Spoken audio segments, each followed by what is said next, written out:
नमस्कार दोस्तों, स्वागत है आपका आज के नई वीडियो में। आज हम बात करेंगे इंडियन कॉन्ट्रैक्ट एक्ट 1872 के अंदर सेक्शन नंबर 23 के बारे में। देखिए, ये जो सेक्शन है ना, ये 2 पॉइंट से हमारा डील करता है, लॉफुल ऑब्जेक्ट और लॉफुल कंसिडरेशन से। इन दोनों पॉइंट्स को समझना हमारे लिए इसलिए इंपॉर्टेंट हो जाता है क्योंकि जब भी कोई एक कॉन्ट्रैक्ट होता है या एग्रीमेंट होता है तो उसके अंदर इस सेक्शन की इंपॉर्टेंस बहुत ज्यादा निकलती है, क्योंकि ये हमारा सेक्शन हमारे कॉन्ट्रैक्ट को लॉफुल बनाने के लिए हेल्प करता है। लॉफुल बनाने के लिए कैसे हेल्प करता है वो हमारा सेक्शन 23 बताता है, जिसके अंदर हमें 6 पॉइंट दिए गए हैं, मतलब 6 पॉइंट दिए गए हैं। अगर वो पॉइंट हैं उस कॉन्ट्रैक्ट के अंदर तो वो कॉन्ट्रैक्ट नहीं है, अगर वो उन 6 में से कोई भी एक पॉइंट नहीं है तो वो एक वैलिड कॉन्ट्रैक्ट बन जाता है। ये तो चलिए मैंने आपको एक क्रक्स के फॉर्म में बता दिया। अब हम सेक्शन 23 पढ़ते हैं, फिर हम इसको डिटेल में समझेंगे। तो देखिए, व्हाट कंसिडरेशन एंड ऑब्जेक्ट और लॉफुल एंड व्हाट नॉट। ये क्या बोलता है कि कौन से कॉन्ट्रैक्ट या कौन सी कंसिडरेशन ऐसी है जो एक लॉफुल बनाती है ऑब्जेक्ट को, एक कौन सी कंसिडरेशन ऐसी है जो एक कॉन्ट्रैक्ट को लॉफुल बनाती है और कौन सी है जो नहीं बनाती। तो किस किस की बात करते हैं, कंसिडरेशन एंड ऑब्जेक्ट। 2 पॉइंट सबसे पहले हम समझ लेते हैं इन दोनों का मतलब कि कंसिडरेशन और ऑब्जेक्ट मतलब क्या है इनका। देखिए, जब भी हम बात करते हैं ऑब्जेक्ट की, ऑब्जेक्ट का मतलब हमारे पास ये आता है कि इसका रिजल्ट क्या है, मतलब इसका बनेगा क्या आगे जाके, इसका पर्पस क्या है, इसका डिजाइन क्या है।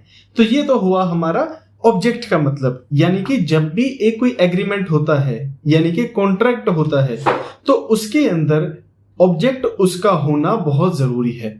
मान लीजिए एक इंसान दूसरे इंसान का घर खरीदना चाहता है, तो क्या उसका ऑब्जेक्ट क्या है, एक इंसान का घर खरीदना। दूसरे इंसान का ऑब्जेक्ट क्या है, घर बेचना। तो दोनों का एक अपना एक ऑब्जेक्ट है और वो ऑब्जेक्ट लॉफुल होना चाहिए। तो ये हुआ ऑब्जेक्ट की बात। अब दूसरी बात हमारे पास आती है कंसिडरेशन की, लॉफुल कंसिडरेशन। लॉफुल कंसिडरेशन का मतलब हमें यहां निकलता है कि जब भी कोई एक एग्रीमेंट होता है, जब भी एक एग्रीमेंट कॉन्ट्रैक्ट की फॉर्म लेता है, तो जब वो एग्रीमेंट कॉन्ट्रैक्ट बनता है तो उस एग्रीमेंट को कॉन्ट्रैक्ट बनने के लिए एक कंसिडरेशन देनी पड़ती है। कंसिडरेशन का मतलब क्या हुआ, पैसा। पैसा भी हो सकता है, कोई गुड्स एंड सर्विसेज भी हो सकती हैं, या वो अदर वेज से भी हो सकता है। कोई भी लेन देन होना बहुत जरूरी है। बेसिकली एक पार्टी का भी कुछ देना जरूरी है और दूसरी का भी कुछ देना जरूरी है, और दोनों को कुछ ना कुछ मिलना चाहिए। ठीक समझ गए, एक देगा भी और लेगा भी, दूसरा भी उसे कुछ देगा एग्रीमेंट में और उसे लेगा भी। जैसे कि मान लीजिए घर का ही एग्जांपल लेते हैं, तो एक इंसान दूसरे इंसान से घर खरीदता है।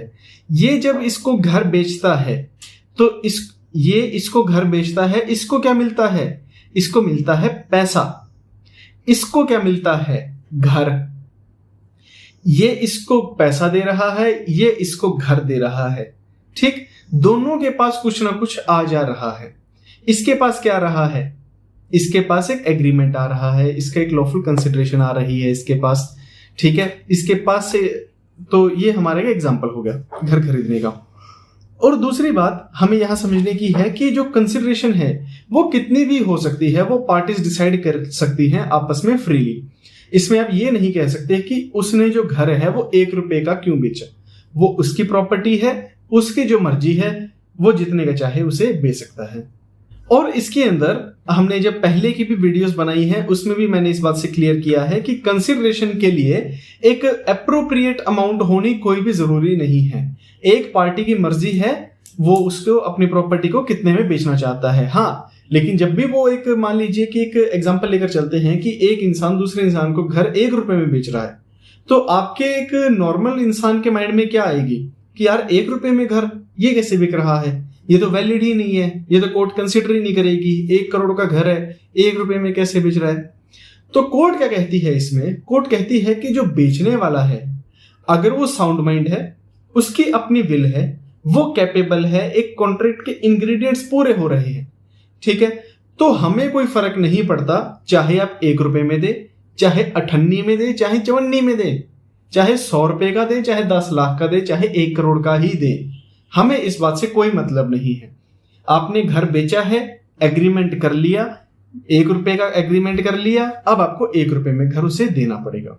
ये हमारा कॉन्ट्रैक्ट इस बात से क्लियर कर देता है।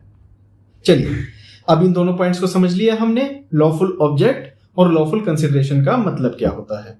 ये दोनों लॉफुल होने चाहिए। अब इन दोनों के लिए जो मैं आपको कह रहा हूं कि 6 इंग्रेडिएंट्स हैं यहां पर। लॉ क्या कहता है सेक्शन 23 का, देखिए हेडिंग रीड करेंगे अब सेक्शन 23 की। सेक्शन 23 की हेडिंग बोलती है द कंसिडरेशन और object of an agreement is lawful. मतलब कंसिडरेशन और object of an agreement is lawful unless, कहने का मतलब यहां पे इस लाइन से क्या हुआ कि एक एग्रीमेंट जब भी करेंगे तो कोर्ट उसे लॉफुल ही मानेगी जब तक कि ये जो नीचे पॉइंट्स लिखे गए हैं इनमें से कोई भी ना हो। समझ रहे हैं? एक कोर्ट क्या कहेगी, लॉ क्या कहता है कि ये कॉन्ट्रैक्ट वैलिड हम कंसिडर कर रहे हैं, लेकिन इस एग्रीमेंट के अंदर ये पॉइंट्स नहीं होने चाहिए तो ही हम इसे वैलिड मानेंगे, अदरवाइज हम उसे वैलिड एग्रीमेंट मान लेंगे। तो वो 6 पॉइंट्स कौन से हैं वो आप जरा नोटबुक में नोट कर लीजिएगा। सबसे पहला फॉरबिडन बाय लॉ, दूसरा defeat the provisions of law, तीसरा फ्रॉडलेंट, चौथा इंजरी टू अ पर्सन और हिज प्रॉपर्टी, पांचवा इमोरल ना हो वो, छठा अगेंस्ट पब्लिक पॉलिसी हो। तो ये 6 पॉइंट्स हैं। तो अगर ये 6 पॉइंट्स होंगे तो वो एक एग्रीमेंट वैलिड नहीं होगा, वो एक लॉफुल एग्रीमेंट नहीं होगा। इन पॉइंट्स के लिए, इस चीज के लिए एक मैक्सिम है, वो आप लिख लीजिएगा, x टुर्पी कॉजा non oritur actio, x टुर्पी कॉजा non oritur एक्शियो। इस मैक्सिम का मतलब क्या है, कहते हैं कि इसका इंग्लिश मीनिंग ये है, from A dishonourable cause and action does not lie. मतलब कि एक डिसऑनरेबल कॉज है आपका, एक डिसऑनरेबल एक्ट है, तो वहां से कोई भी एक्शन नहीं निकलता, यानी कि झूठ मूठ के वादे, गलत काम से कोई भी एक काम नहीं हो सकता, उसकी पूर्ति नहीं होगी, उसकी फुलफिलमेंट नहीं होगी। इस बात का मतलब ये निकलता है। अब हम इसको एक्सप्लेनेशन इसकी कर लेते हैं, थोड़ा सा डिटेल में इसको समझ लेते हैं इन 6 पॉइंट्स को। ठीक है, तो सबसे पहला हमने क्या लिखा था, फॉरबिडन बाय लॉ। अगर फॉरबिडन बाय लॉ होगा तो वो एक एग्रीमेंट वैलिड नहीं बनेगा। तो फॉरबिडन बाय लॉ का मतलब क्या हुआ, मतलब कि जो एग्रीमेंट, जो कॉन्ट्रैक्ट आईपीसी या कोई भी अदर लॉ पनिश करता है उसको, तो वो एक फॉरबिडन बाय लॉ है, उसको हम वैलिड नहीं मानेंगे। दूसरा, defeating the provisions of law. Defeating the provisions of law का मतलब क्या है कि अगर लेजिस्लेचर ने कोई एक्सप्रेस किया है कोई मीनिंग और आप उसको अलग वे से समझते हैं, उसे अलग वे से करते हैं, तो लॉ का प्रोविजन आपने वहां पर डिफीट कर दिया।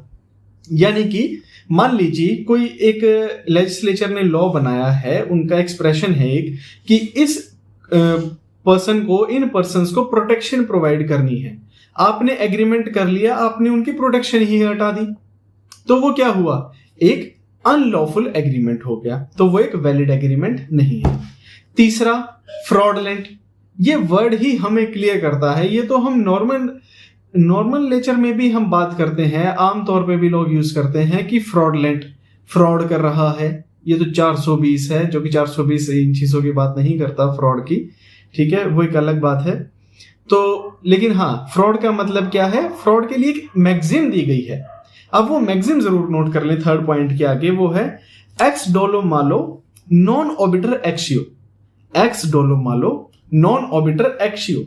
इसका मतलब क्या है, it means a right of a person to bring an action can not arise out of fraud. मतलब कि अगर एक इंसान कोई एक्ट करना चाहता है तो वो एक एक्ट फ्रॉडलेंटली नहीं कर सकता, अगर वहां फ्रॉड है उसके अंदर तो वो एक वैलिड नहीं होगा। एक एग्जांपल से समझते हैं इसको। मान लीजिए ए और बी दोनों एक एग्रीमेंट साइन करते हैं कि हम सी के साथ फ्रॉड करेंगे, सी के साथ चीटिंग करेंगे और उसका बिजनेस ले लेंगे हम सस्ते में। तो वो क्या हुआ, वो एक इलीगल एक्टिविटी हुई, वो एक फ्रॉडलेंट एक्टिविटी हुई जो कि लॉ के अंदर वैलिड नहीं है। चौथा पॉइंट हमारे पास जो आता है वो है इंजरी टू अ पर्सन और property. Injury to a person और प्रॉपर्टी का मतलब क्या हुआ कि आप एक ऐसे एक्ट के लिए, एक ऐसे पर्पस के लिए, एक ऐसे कंसिडरेशन के लिए एक इंजरी करते हैं थर्ड पर्सन को, ताकि उसकी प्रॉपर्टी या फिर उसकी अपनी रेपुटेशन डैमेज हो जाए तो वो एक वॉइड एग्रीमेंट हो जाता है। यानी कि एक इंसान ये कहता है, न्यूज़पेपर एजेंसी के साथ एग्रीमेंट करता है कि ये आर्टिकल मेरा छाप दो, और वो एक आर्टिकल एक इंसान के खिलाफ है, उसकी रेपुटेशन को डाउन कर रहा है, तो वो एक एग्रीमेंट क्या हो गया, वो एक वॉइड एग्रीमेंट हो गया, क्योंकि आप किसी के भी खिलाफ ऐसी डेफामेटरी स्टेटमेंट पास नहीं कर सकते हैं। अब जो हमारे पास लास्ट पॉइंट आता है वो है इमोरलिटी। देखिए, इमोरलिटी और उसके बाद छठा पॉइंट मैंने आपको लिखवाया था पब्लिक पॉलिसी, इन दोनों को हम एक साथ पढ़ते हैं। इनका मतलब क्या हुआ, इमोरल और पब्लिक पॉलिसी इनके लिए एक कोई पेट परफॉर्मा नहीं है, एक प्रॉपर इनकी एक गाइडलाइंस नहीं है, प्रॉपर पॉइंट्स नहीं है।